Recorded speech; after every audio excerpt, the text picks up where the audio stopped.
Have you ever looked at a painting and felt a shiver run down your spine?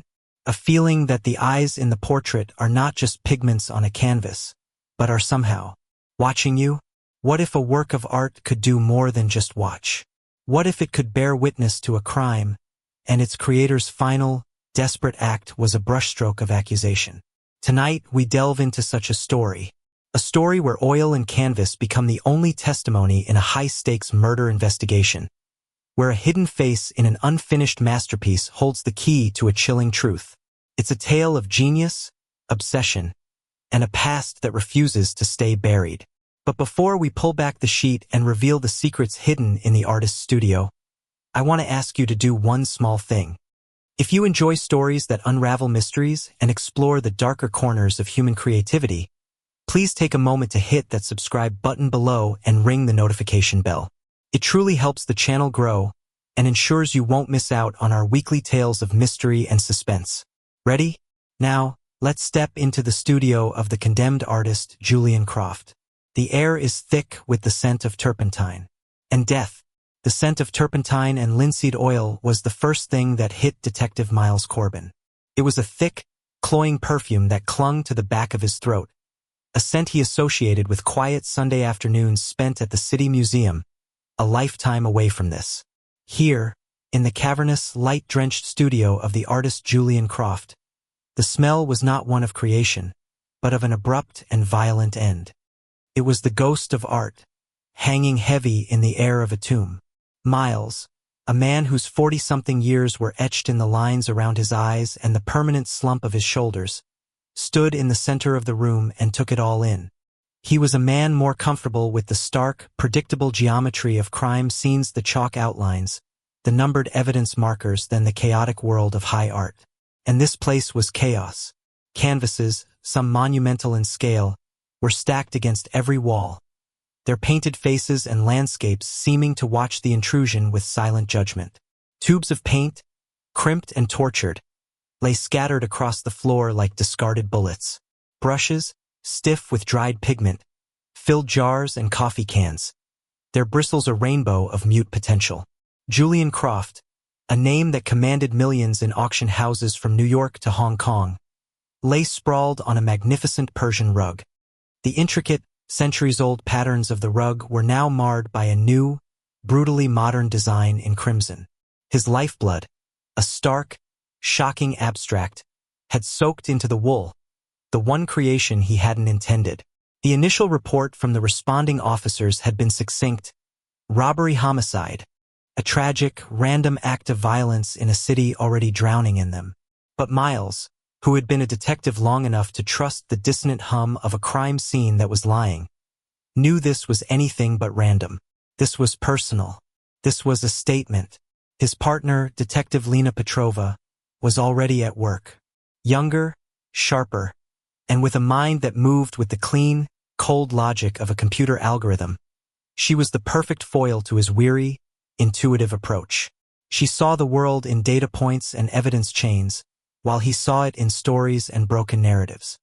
Lena was crouched near a massive easel that stood, stark and empty, in the prime spot before the north-facing windows. "The killer took the painting, Miles," she said, her voice a low, steady hum that cut through the funereal silence. She didn't look up from the floor, her gloved fingers tracing the faint scuff marks on the polished hardwood. The one he was working on for the Met retrospective. He was calling it the unveiling. The entire art world has been buzzing about it for months. Supposed to be his magnum opus. Miles walked over, his own gaze sweeping the room. The chaos felt wrong, performative. A priceless collection of antique art books on a nearby shelf was untouched. A state-of-the-art sound system, worth more than his car, sat silent. Julian's wallet, thick with cash and credit cards, lay on a small teak table next to a half-empty glass of what smelled like expensive whiskey. A robbery where the only thing stolen was a piece of unfinished canvas? It didn't track. He crouched beside the body, careful not to disturb the meticulous work of the forensics team. Julian had been a handsome man even in death. His silver-streaked dark hair was matted with blood, but his face, frozen in a rictus of surprise and agony, still held a certain aristocratic arrogance.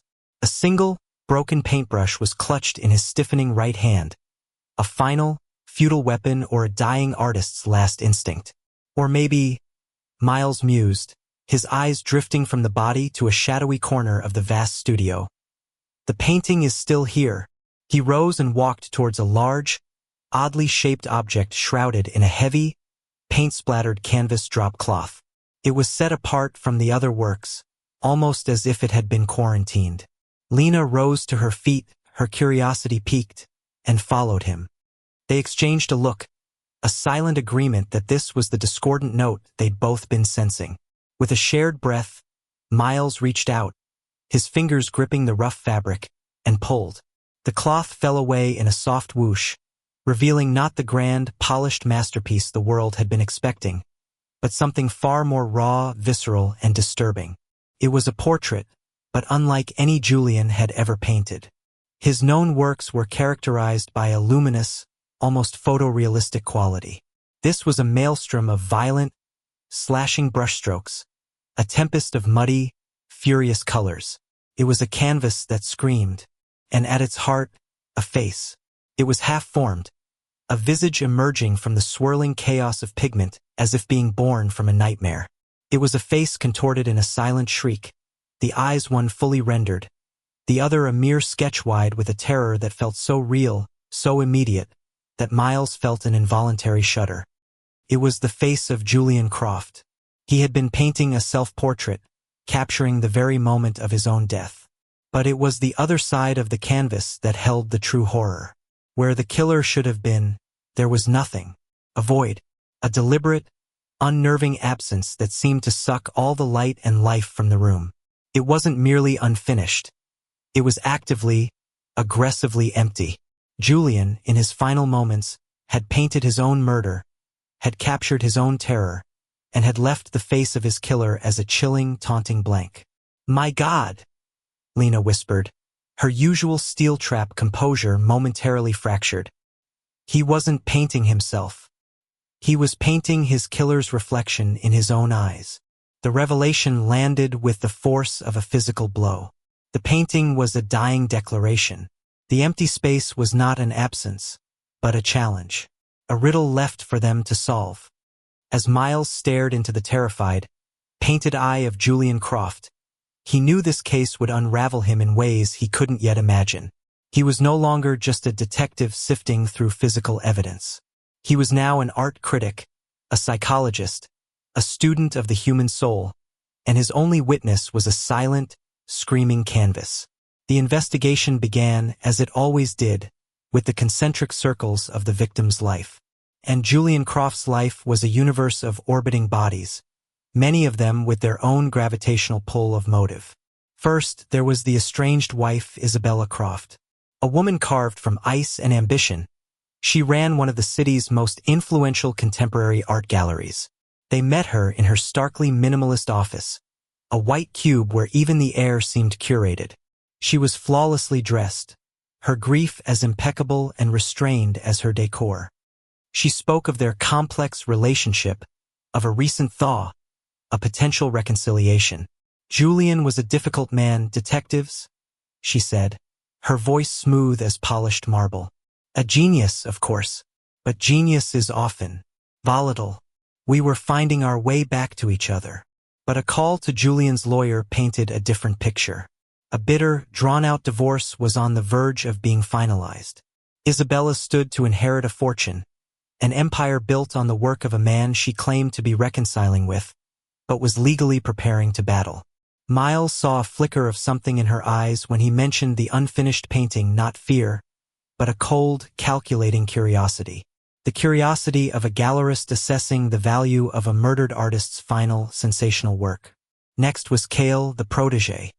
They found him in his own studio, a cramped, chaotic space in a rundown industrial building that was the antithesis of Julian's palatial workspace.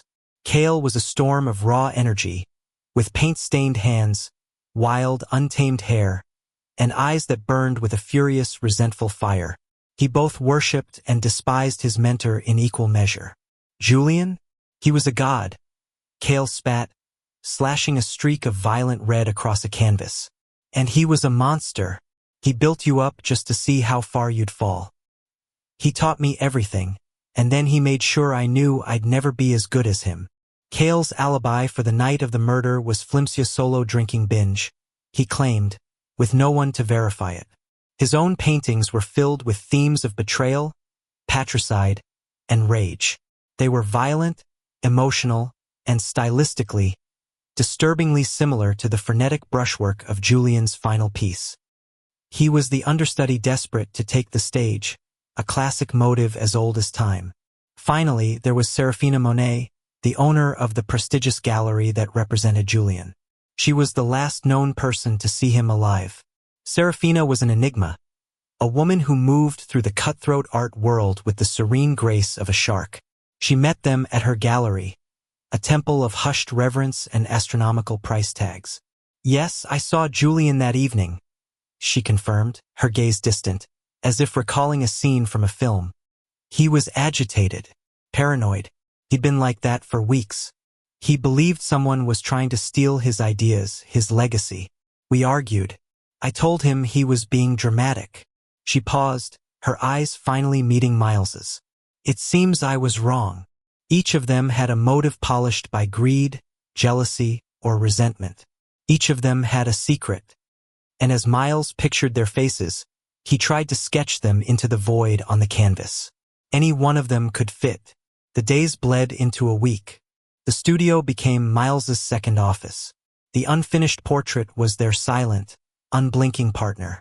They brought in art historians who marveled at the piece, calling it a paradigm shift in Julien's work, a brutalist departure born from his final, terrifying moments.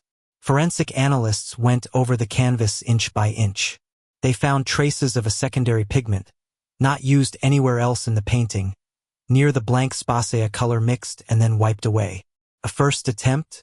A change of heart? Lena, meanwhile, was digging into Julien's digital life. His emails, his financials, his encrypted messages. He was a man of voracious appetites, not just for art, but for life. There were clandestine affairs, high-stakes art market rivalries, and whispers of shady dealings involving forgeries and authentications. The list of potential enemies grew longer with every keystroke.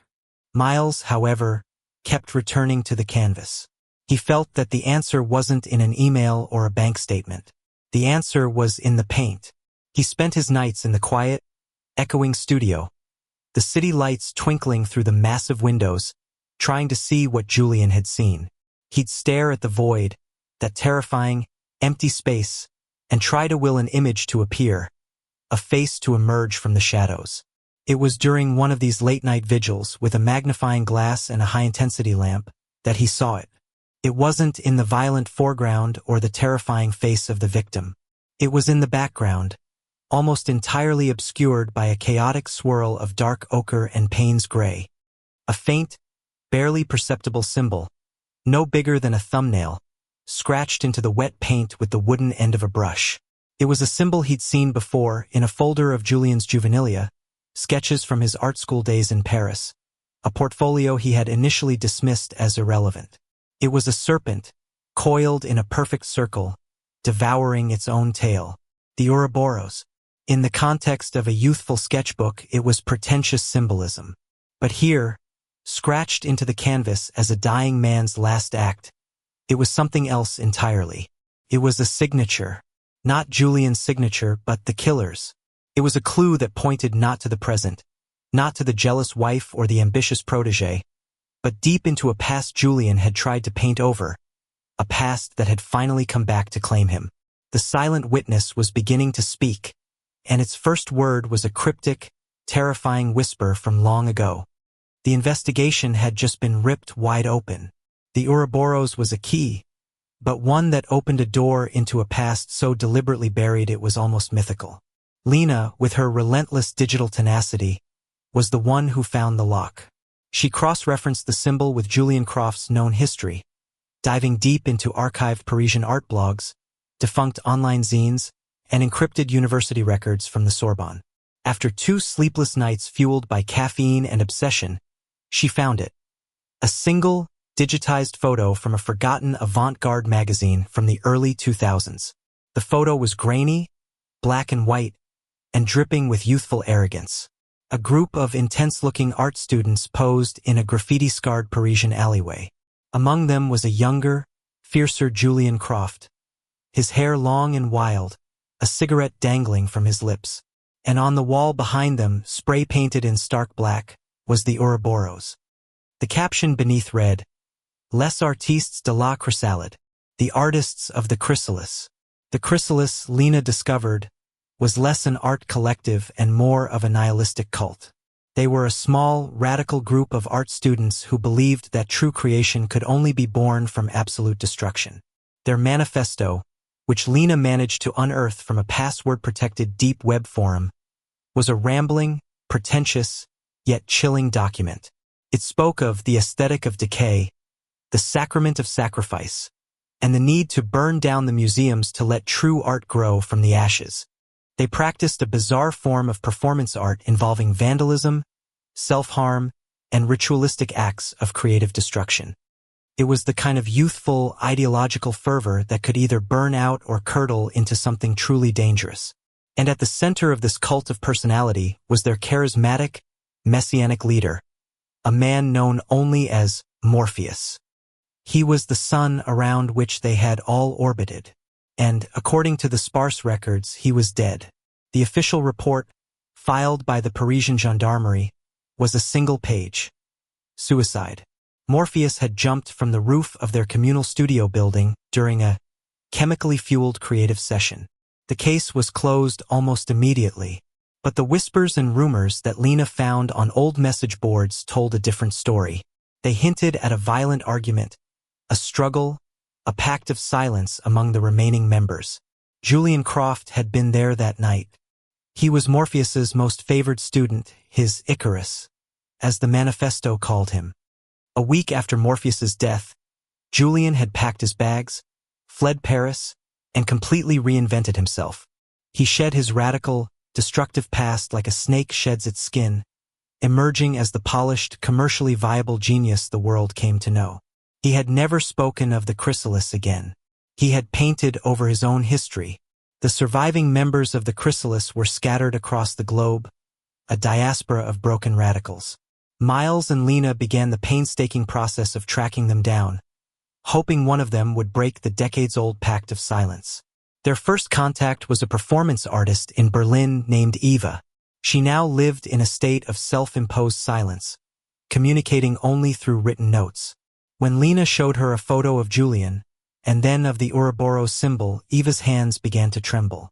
She wrote a single, frantic sentence on her notepad. The debt is always paid. She refused to elaborate, her eyes wide with a fear that looked ancient. Next was a sculptor in a remote part of Japan, a man named Kenji, who now worked exclusively with salvaged wood from demolished temples.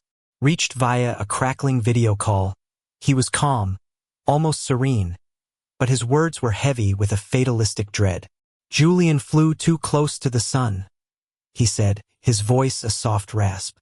He thought he could outrun the shadow, but the shadow is patient. It stretches across years. It always finds you.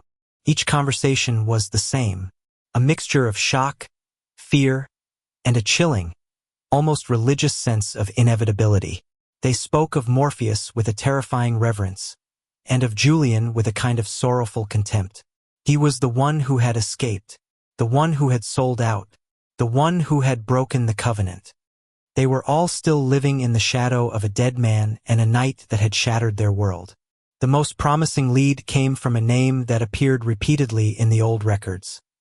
Lilith. She had been Morpheus's lover, his muse, and Julian's fiercest rival within the collective. Her talent was said to be equal to Julian's, but darker, more untamed. After the chrysalis collapsed, she had vanished completely. Her name, her work, her entire existence seemed to have been scrubbed from the art world. It was Lena's digital ghost hunting that found her. Lilith was living under a pseudonym, selling her work through an obscure online gallery that specialized in art brut or outsider art. Her paintings were magnificent and terrifying. They were filled with the same raw, violent energy as Julian's final portrait, the same sense of a soul flayed open on the canvas. And in the corner of each one, so small it was almost invisible, was a tiny, painted Ouroboros. Miles and Lena flew to the Isle of Skye, a remote, windswept island off the coast of Scotland where the sky and the sea seemed to bleed into a perpetual gray. They found Lilith in a converted lighthouse, a solitary stone tower against the crashing waves. The inside was a circular studio, the walls covered in canvases that were a riot of color and pain. Lilith herself was a woman etched by time and bitterness, her face a roadmap of a hard-lived life. Her eyes, a pale, piercing blue, held the same haunted, knowing look as the figures in her paintings. She was not surprised to see them. It was as if she'd been expecting a knock on her door for 20 years. "So," she said, her voice a gravelly rasp, shaped by solitude and Scottish whiskey. "The golden boy is finally dead." I imagine it was dramatic. Julian was always one for a grand exit. She spoke of the chrysalis with a venomous nostalgia. "We were gods in our own minds," she said, pacing before a vast, turbulent seascape. "Morpheus taught us that art wasn't something you made. It was something you bled, something you sacrificed for. And Julian took that sacred belief and he turned it into a commodity. He sold his soul for gallery openings and fawning critics. He committed the ultimate sin. He became boring." But when Miles showed her a photograph of Julian's final, unfinished painting, her cynical mask finally cracked. She stared at it for a long, silent moment, a flicker of something recognition, perhaps even fear in her pale eyes. "My God," she whispered, her gaze fixed on the half-formed face, the terrified eye, the gaping void. He still had it in him, after all these years. She looked up at Miles. He could always see the truth of a person, paint the soul and not just the skin. That was his gift and his curse. He saw the monster. She refused to say who the monster was, retreating into a stony, impenetrable silence. But as they were leaving, Miles glanced at a fresh canvas on her easel. On it was the faint charcoal outline of a face she was just beginning to paint. It was a man's face, sharp-boned and intense. And Miles felt a cold dread creep up his spine as he realized the angle, the features, were a chillingly perfect fit for the void in Julian Croft's masterpiece. Back in New York, the pieces were slotting into place with terrifying speed. The forensics team finally got a match on a partial fingerprint they had lifted from the back of Julian's canvas. It didn't belong to Isabella, Cale, or Serafina. It belonged to a ghost, a man with no social security number, no driver's license, no official existence in the United States. The only record of him was in the old, digitized Parisian police file on the death of Morpheus. It was the grainy group photo of the chrysalis. A young, fiercely intense man stood slightly apart from the others, his arm draped possessively around Lilith, his eyes burning with a zealot's fire. According to the file's appendix, his name was Sebastian Croix. But the other members of the collective had a different name for him. They called him L'Alchemist. The Alchemist. He had been Morpheus's right-hand man, the enforcer, the true believer. After Morpheus's death and Julian's flight, he had vanished along with Lilith. The narrative of the case had irrevocably shifted. This was not a crime of passion or greed born from Julian's present life. This was a reckoning. It was an act of ideological vengeance. A ghost from a Parisian alleyway come to collect a decades-old debt. The hidden face in the painting was no longer a void. It had a name, Sebastian Croix, the Alchemist. Miles and Lena now knew who they were hunting. But they were not just hunting a man. They were hunting a phantom, a fanatic who had spent 20 years in the shadows, nursing a grudge and waiting for the perfect moment to step back into the light. He wasn't just a killer. He was an artist of destruction, and Julian's murder was his masterpiece. The final act was yet to be played out, the last, blood-red brushstroke yet to be applied. And Miles knew, with a certainty that chilled him to the bone, that the final unveiling would be a spectacle of terrifying and deadly beauty. The hunt for Sebastian Croix, the Alchemist, was a frustrating exercise in ghost chasing. He was a man who had mastered the art of non-existence. He lived entirely off the grid, a specter moving through a world he held in contempt. There were no credit card trails, no cell phone pings, no digital footprints. He was a phantom, and for 2 agonizing weeks, the trail was stone cold. The breakthrough came from an unexpected source, the art world itself. Lena, hypothesizing that Sebastian would need specific, high-quality materials for his own work, had set up alerts for purchases of rare and archaic pigments lapis lazuli, Tyrian purple, cinnabar, the kinds of materials an obsessive purist and alchemist would use. A hit came through from a small, specialist art supplier in Brooklyn. A cash purchase, 2 days before Julian's murder, for a significant quantity of bone black and Venetian red. The buyer had given no name, but the shop's security camera, grainy and poorly angled, showed a man in a hooded sweatshirt. It was impossible to make out his face, but his height, his build matched the 20-year-old photograph. The delivery address he'd given was for a derelict warehouse in the old meatpacking district. The tactical team moved in at dawn, a silent, black-clad force against the backdrop of crumbling brick and rusted steel. They breached the warehouse doors expecting a firefight, a desperate last stand. Instead, they were met with a chilling, theatrical silence. The vast, cavernous space had been transformed into a macabre gallery, a shrine to a dead cult. Dozens of canvases were hung from the heavy steel rafters with industrial chains, swaying gently in the dust-moted air. They were a visual history of the chrysalis, a testament to Sebastian's undying obsession. There were haunting portraits of the members, including a young, radiant Lilith and a conflicted-looking Julian. There were large, disturbing tableaus depicting their rituals, scenes of ecstatic self-destruction. And at the far end of the warehouse, commanding the space like an altar, was a monumental painting of the death of Morpheus. In Sebastian's version, it was no suicide. It was a glorious ascension, Morpheus portrayed as a martyred saint, a halo of golden light around his head as he stepped into the void, betrayed by a Judas-like figure in the Shadowsa figure who was unmistakably Julian Croft. And there, in the center of this twisted temple, they found him. Not Sebastian, but Cale, Julian's protégé. He was standing before a nearly completed canvas, a palette in one hand, a brush in the other. His hands, his clothes, his face were smeared with paint. He looked feverish, hollowed out, a man in the grip of a powerful delusion. The painting on his easel was a horrifying revelation. It was the companion piece to Julian's unfinished portrait, painted from the killer's perspective. It depicted the moment of the murder, not as a brutal attack, but as a solemn, sacred ceremony. In Cale's painting, Julian was on his knees, head bowed, not in fear, but in willing supplication. And standing over him, holding a palette knife like a sacrificial dagger, was the triumphant, messianic figure of the alchemist.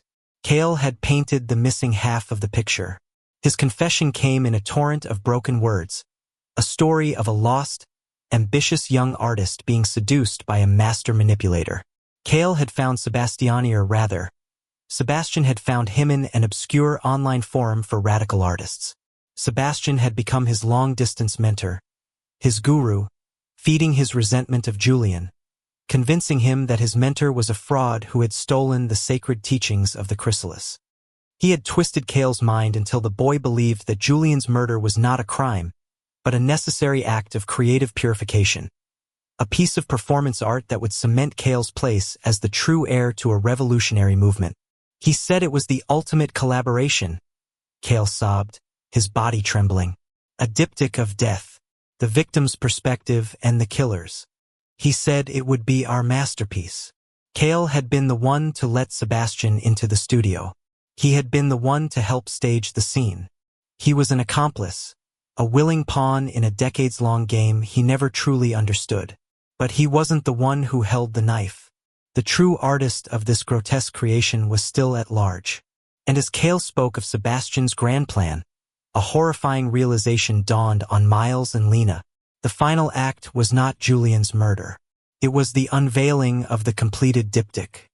Sebastian intended to unite the two paintings, his and Julian's, at a public event, forcing the world to see his version of the truth.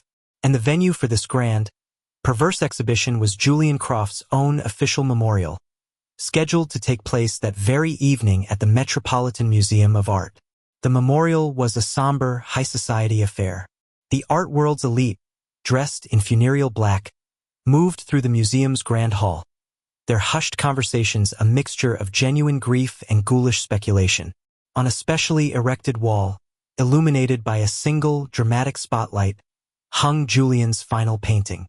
Its silent scream, its terrifying void, was the focal point of the gathering, a puzzle they all debated in low, reverent tones. Miles and Lena, dressed in formal where that felt like a costume, moved through the crowd. Their eyes weren't on the art. They were scanning every face, searching for a man they only knew from a faded photograph and a grainy security video. And then, standing near the painting, holding a glass of champagne, Miles saw him. He was not the wild-eyed fanatic Miles had pictured. Time had sharpened Sebastian Croy's features, transforming his youthful intensity into a cold, predatory charisma. He wore a bespoke suit with the effortless confidence of a man who belonged. He looked like a collector, a critic, a patron of the arts, a wolf in cashmere clothing. And standing at his side, pale and still as a statue, was Lilith. The final confrontation wasn't a hail of bullets, but a battle of wills played out in the hushed, sacred space of the museum. As Miles and Lena approached, Sebastian turned and smiled, a thin, knowing smile that made Miles's blood run cold. He showed no surprise, no fear. He had been waiting for this. This was part of the performance. With the flair of a master showman, he began to speak, his voice not loud, but carrying a mesmerizing intensity that drew the nearby crowd into his orbit. He confessed to everything, framing the murder not as a crime, but as an artistic necessity. Julian Croft did not die, Sebastian announced, his voice resonating through the hall. He was completed. His life's work was a lie, a betrayal of the one true principle, that art demands sacrifice. I did not kill him. I merely provided the final, necessary brushstroke to his story. As he spoke, the main lights in the hall dimmed. A hidden projector flickered to life, and an image of Cale's painting the killer's perspective flashed onto the empty wall beside Julian's portrait. The two canvases were united. The diptych was complete. The hidden face in Julian's work was chillingly revealed in the triumphant, knife-wielding figure in Cale's. The crowd let out a collective gasp, a sound of pure, unadulterated shock. They were no longer mourners. They were a captive audience. Sebastian basked in their horror, a beatific smile on his face. This was his triumph, his masterpiece unveiled. But the performance had one final, unscheduled act. Lilith, who had been a silent, spectral presence at his side, stepped forward. Her voice, when she spoke, was quiet but clear, and it cut through Sebastian's messianic monologue like a shard of glass. "You're a fool, Sebastian," she said, her eyes boring into him. "You've spent 20 years worshipping a lie."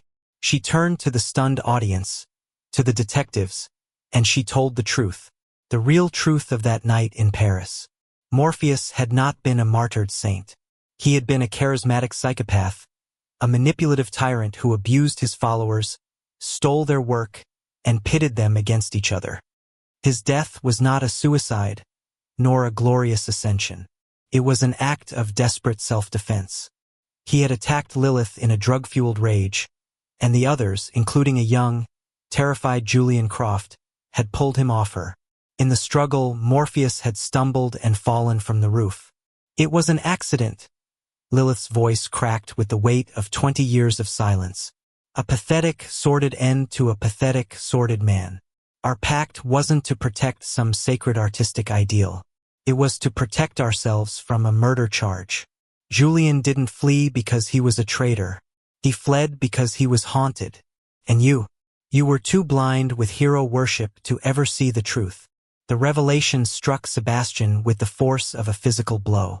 His entire life, his grand narrative of vengeance and artistic purity, the very foundation of his identity, was built on a lie. He was not the avenging angel of a martyred genius.